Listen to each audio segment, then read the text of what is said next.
Tailor your Windows 11 Start menu effortlessly. In the next 10 seconds, discover how to show or hide most used apps, optimizing your desktop experience to suit your preferences. In this left pane, click the Windows button and then choose the Settings icon. Ensure that you select the Personalization category, then on the right side, scroll down until you find and select the Start option.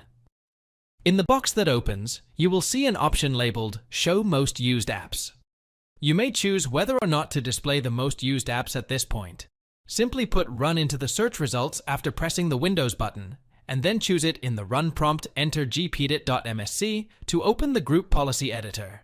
You will then need to navigate to the following locations: Computer Configuration, Administrative Templates, Taskbar, and Start menu. On the right side, select the Show or Hide Most Frequently Used List option from the Start menu.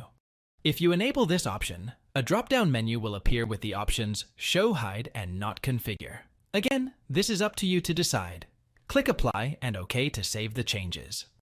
Thanks for watching. If it helps, make sure to hit like and subscribe.